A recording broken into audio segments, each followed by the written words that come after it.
दुनिया में ऐसा भी एक मुल्क पाया जाता है जहां का मीडिया सिर्फ और सिर्फ गवर्नमेंट से अप्रूव्ड कंटेंट ही नशर कर सकता है और जहां पे इंटरनेट फैसिलिटी भी बहुत रिस्ट्रिक्टेड है। अरे नहीं, मैं कश्मीर या फ़लस्तीन की बात नहीं कर रहा, बल्कि मैं एक आज़ाद मुल्क की बात कर रहा हूँ। नहीं, वो भी नहीं जो आप सोच रहे हैं। मैं बात कर रहा हूँ नॉर्थ कोरिया की।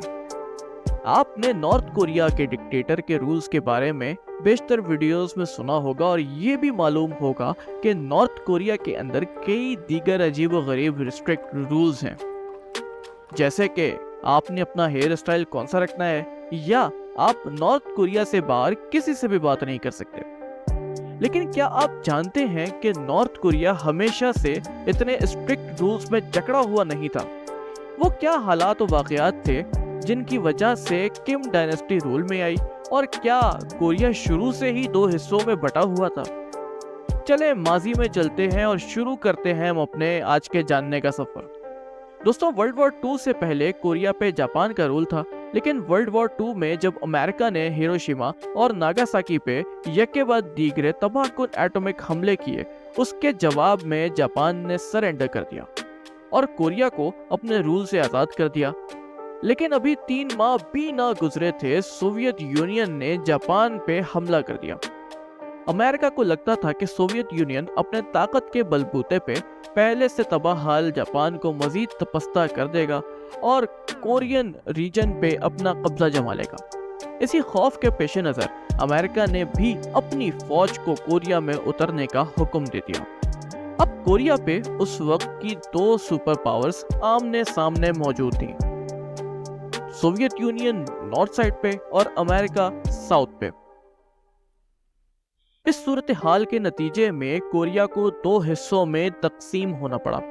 नॉर्थ कोरिया, जहां पे सोवियत यूनियन का इन्फ्लुएंस था, उन्होंने लोकल कम्युनिस्ट पार्टी के साथ मिलकर democratic people's republic of Korea DPRK की बुनियाद रखी और कम्युनिस्ट पार्टी के notable leader Kim Il Sung, जो कि कोरिया को आज़ाद करवाने की मूवमेंट में भी बहुत एक्टिव थे और सोच से कम्युनिस्ट भी थे, साथ ही साथ उनका मिलिट्री और पॉलिटिकल एक्सपीरियंस और आवाम में मकबूलियत होने की वजह से सोवियत यूनियन की आंख का तारा बन गए और पावर में आ गए। यूं नॉर्थ कोरिया में किम डायनेस्टी का आज तक ना रुकने वाले तसलसल का आगाज हुआ।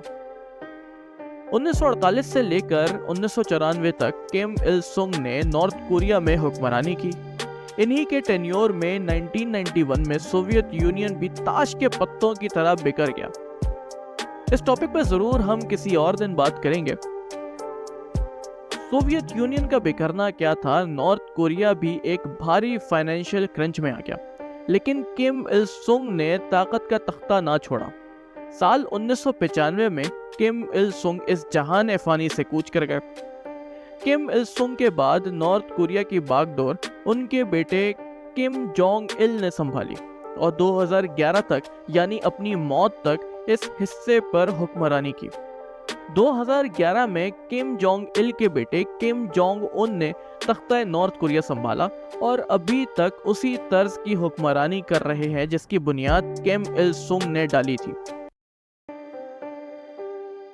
अगर आपको ये वीडियो पसंद आई तो इसको लाइक करें और हमारे इस चैनल को सब्सक्राइब करें और हमें अपनी कीमती राय से आगाह करना ना भूलिएगा।